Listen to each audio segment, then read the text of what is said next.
Hi students, how are you? I hope you all are doing well. So, in the previous class, we started a story. What is the name of the story?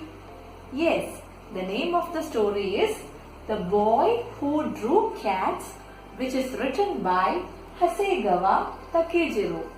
I hope you all have watched the previous video. So, today we will start the class with a small summary of the previous class. Once upon a time in Japan, there lived a poor farmer. He had many children who all are hardworking except his youngest child who was very weak. So his parents decides to send the boy to a priest to make him an acolyte. The boy was very clever and he studied everything very quickly. But he had one fault. He drew cats wherever he sees. He also drew cats during the study hours also. The priest told the boy that he is not fit to be an acolyte, but he can be a great artist in future. The priest also asked the boy to leave the temple. The priest warns him that avoid large places at night and keep to small. Now let's see the rest of the story. When the boy reached the village, it was already dark and all the people were in bed. He saw a big temple in the hills. The boy also saw a light in the temple. People of that village say that the goblin used to make that light to attract lonely travelers. So goblin means a big mysterious creature. So the people of that village say that the goblin used to make that light to attract lonely travelers.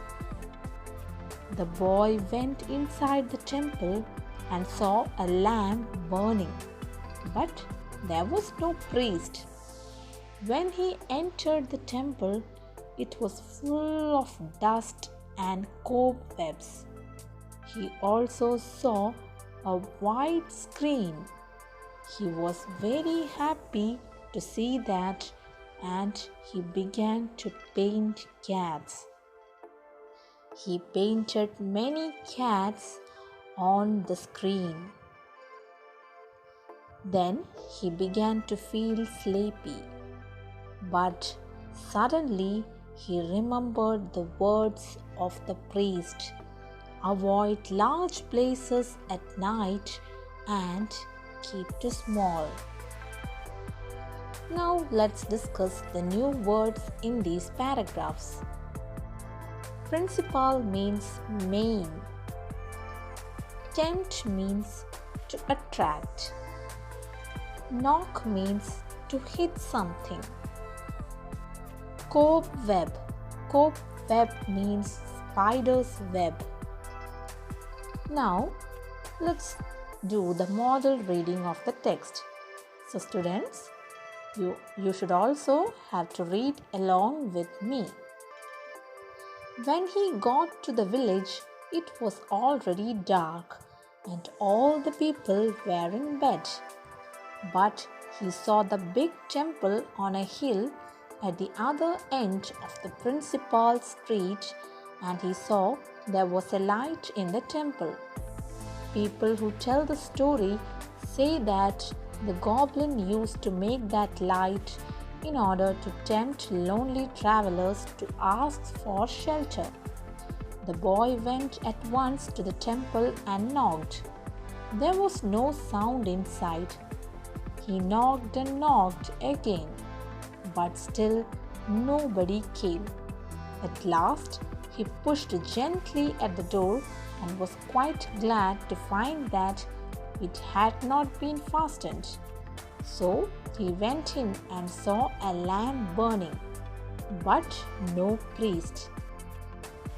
He thought some priest would be sure to come very soon, and he sat down and waited. Then he noticed that everything in the temple was grey with dust and thickly spun over with cobwebs. So he thought to himself that the priest would certainly like to have an acolyte to keep the place clean. He wondered why they had allowed everything to get so dusty. What most pleased him, however, were some big white screens good to paint cats upon. Though he was tired, he looked at once for a writing box and found one and ground some ink and began to paint cats. He painted a great many cats upon the screen, and then he began to feel very, very sleepy. He was just on the point of lying down to sleep beside one of the screens when he suddenly remembered the words, "Avoid large places, keep to small." Thank you, students. I hope you all have understood today's portion. So, now you have to read the 6th question in your textbook and also the answer and understand it. So, we will meet in the next class. Thank you.